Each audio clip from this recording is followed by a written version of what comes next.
ہمارے عظیم ترین یادگار دنوں میں سے یہ 6 ستمبر کا دن ہے۔ اگر آپ وہ صرف تقریر سن لیں جو ریڈیو پاکستان نے کی تھی کہ لا الہ الا اللہ کو ماننے والوں پر ہندوستان نے حملہ کر دیا ہے۔ میرے ہموطنوں، جنگ شروع ہو چکی ہے، اٹھو اور دشمنوں پر ٹوٹ پڑو۔ میرے عزیز ہم وطنوں، السلام علیکم۔ 10 کروڑ پاکستانیوں کے امتحان کا وقت آ پہنچا ہے۔ آج صبح سویرے ہندوستانی فوج نے پاکستان کے علاقے پر لاہور کی جانب پاکستان کی پوری قوم اللہ اکبر کا نعرہ لگا چکی تھی۔ ہندوستان کی فوج نے 6 ستمبر کی صبح فجر سے ذرا سا پہلے لاہور پر حملہ کیا اور ان کے جرنیل نے یہ بڑک ماری تھی کہ ہم 11 بجے تک لاہور کے جم خانہ میں بیٹھ کر شراب پیئیں گے اور بدماشی کی محفل سجائیں گے۔ دشمن 5 گنا بڑا تھا ہم سے اور اچانک اتنا بڑا حملہ کرتا ہے کہ ایک حملے میں 500 ٹینک استعمال کیے جاتے ہیں، اور جب سیالکوٹ پر حملہ ہوتا ہے تو وہاں پر بھی حملے میں 500 ٹینک استعمال ہوتے ہیں۔ لاہور اور سیالکوٹ یہ دونوں سردی شہر ہیں ہمارے، اور حال یہ تھا کہ Pakistan totally guard by surprise تھا۔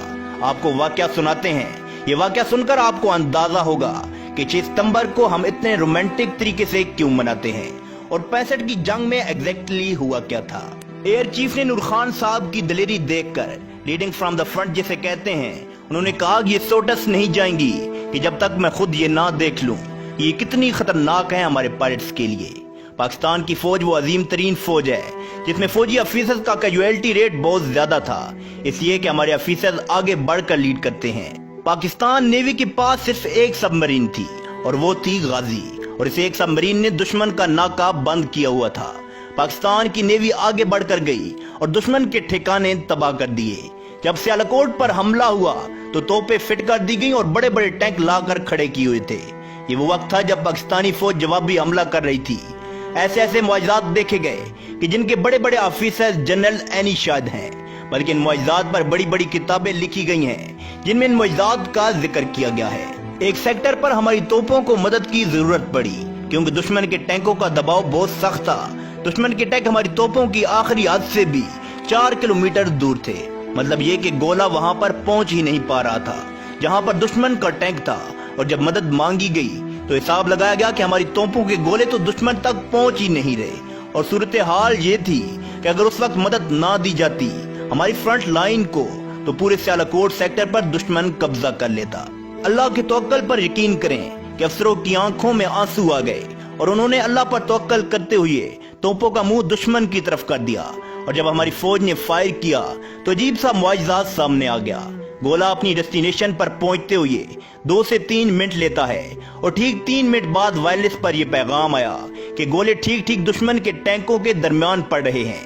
واقعی یہ ایک بڑے معجزے کی بات تھی اور اس بات پر یقین کرنا مشکل تھا، اور ہماری فرنٹ لائن نے جو مورچے آگے ہوتے ہیں وہاں سے نعرہ تکبیر کی آوازیں سنائی دینے لگی، اور یہ آوازیں آنے لگیں کہ گولے ٹھیک دشمن کے ٹینکوں کے بیچ گر رہے ہیں، اور ہماری توپوں سے جو گولے برسائے جا رہے تھے ان کی حد سے بھی دشمن کے ٹینک 3 سے 4 کلومیٹر دور کھڑے ہوئے تھے۔ نہ اس سے پہلے کبھی ہماری توپوں نے اتنی لمبی رینج میں فائر کیا، اور نہ اس کے بعد۔ گویا جب اللہ کی مدد کی ضرورت تھی تو اللہ نے اپنی مدد بھیجی۔ یہ واقعات ہزاروں کتابوں میں لکھے گئے ہیں، اور ایسے کئی واقعات ہوئے ہیں۔ آپ ممتاز مفتی کی کتابیں اٹھا کر دیکھ لیجئے، الگ نگری دیکھ لیں، تلاش دیکھ لیں۔ جب 65 کی جنگ شروع ہوئی تو ممتاز مفتی لکھتے ہیں کہ مسجد نبوی میں لوگوں نے حضور اکرم کا دیدار کیا۔ لوگ کیا دیکھتے ہیں کہ حضور اکرم صلی اللہ علیہ وآلہ وسلم جنگی لباس میں ہیں اور ان کے ساتھ جنگ بدر کے شہداء ہیں، اور پاکستانی مدد کے لیے تیار ہیں کہ پاکستان پر حملہ ہوا ہے اور ہم نے اس کا دفاع کرنا ہے۔ اور یہ باتیں ممتاز مفتی نے لکھی ہیں، کتابوں میں چھپی ہیں، اخباروں میں چھپی ہیں۔ یہ باتیں ہم اپنی طرف سے نہیں بنا رہے۔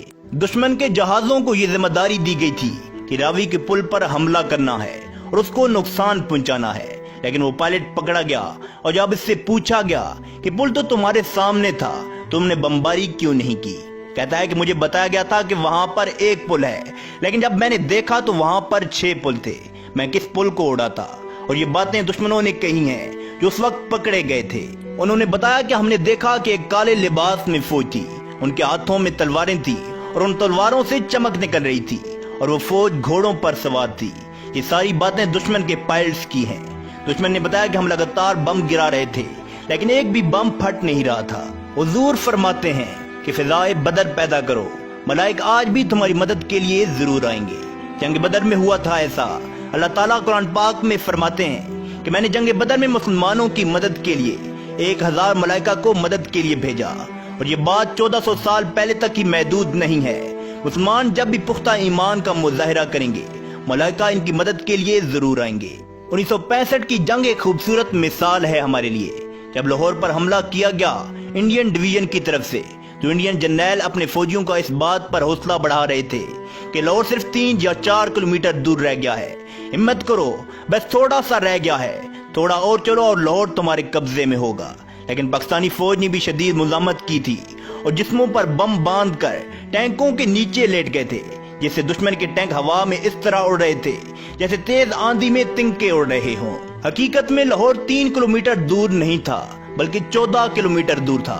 بس انڈین جرنیل اپنے فوجیوں کا حوصلہ بڑھا رہے تھے، اور جب ایک پاکستانی افیسر نے یہ سنا کہ انڈین جرنیل یہ باتیں کر رہے ہیں تو وہ پاکستانی افیسر شدید زخمی تھا، لیکن اس نے زخموں کی پرواہ نہ کرتے ہوئے سڑک کے کنارے ایک کتبہ لگا ہوا تھا جس پر لکھا ہوا تھا کہ لاہور 14 کلومیٹر دور ہے۔ اس نے وہ کتبہ وہاں سے اکھاڑ لیا اور پھر رینگتے ہوئے کافی آگے تک گیا اور وہاں پر وہ کتبہ زمین میں پیوست کر دیا اور اس پر اپنے خون سے لکھ دیا کہ 14.2 بلڈی مائلز، جس کو دشمن کبھی بھی پار نہ کر سکا۔ اس کے بعد شہیدوں کے آنے کا سلسلہ شروع ہو گیا، کیونکہ سارے مرد حضرات کام میں اتنے مصروف تھے کہ شہیدوں کو وصول کرنے کے لیے فوجی کم پڑ رہے تھے، تو یہ ذمہ داری نرسوں نے سنبھال لی۔ جب فوجی افسروں نے یہ دیکھا کہ نرسیں شہیدوں کی لاشوں کو اٹھا رہی ہیں اور پھر سائٹ پر رکھتی جا رہی ہیں، تو فوجی افسر نے اپنے یونٹ میں جا کر کہا کہ شاباش شیرو، سینے پر گولی کھانا، تمہاری مائیں اور بہنیں تمہارا استقبال کرنے کے لیے پیچھے کھڑی ہیں، یہ نہ ہو کہ تم پیٹھ پر گولی کھا کر آ جاؤ اور بہنوں اور ماؤں کے سامنے شرمندہ ہونا پڑے۔ یہ تھا جذبہ اس فوج کا۔ سب نے اس وقت وہاں پر قسمیں کھائیں کہ ہم سینے پر گولی کھائیں گے اور شجاعت سے لڑیں گے۔ ایک وقت ایسا بھی آیا کہ جب دشمن کے ٹینک ہمارے توپ خانے کے بالکل قریب آ چکے تھے اور اب براہ راست ٹینکوں کی جنگ ہونے والی تھی۔ کہا جاتا ہے کہ دوسری جنگ عظیم کے بعد یہ پاکستان کی سب سے بڑی ٹینکوں والی جنگ تھی جو سیلک کوٹ میں لڑی گئی۔ باقاعدہ اٹلی آفیسر نے یہ کمانڈ دی کہ اے کی اپلوڈ اینڈ اے پی لوڈ، یعنی ہائی ایکسپلوزیو شیل نکال دو اور ہیوی ایکسپلوژن کرو، یعنی ٹینکوں کی براہ راست لڑائی ہونے والی ہے، اور یہ ایسا موقع ہوتا ہے جب آر یا پار ہوتا ہے۔ اور ٹھیک موقع پر دھندیں آ گئی اور دھند کی وجہ سے دشمن کا ٹینک وہاں پر رک گیا۔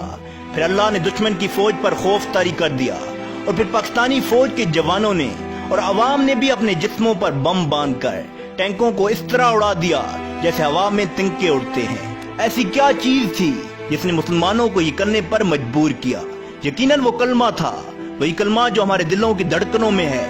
یہی وہ جنگ تھی جس کو مسلمانوں نے اپنے ایمان، اپنے اتحاد اور اپنے جذبے کی بنا پر جیتا اور ملک پاکستان کو ہمارے حوالے کیا۔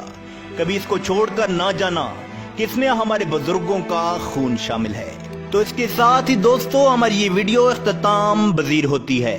اس ویڈیو کے متعلق اپنی قیمتی رائے کا اظہار کمنٹ باکس میں ضرور کیجیے گا۔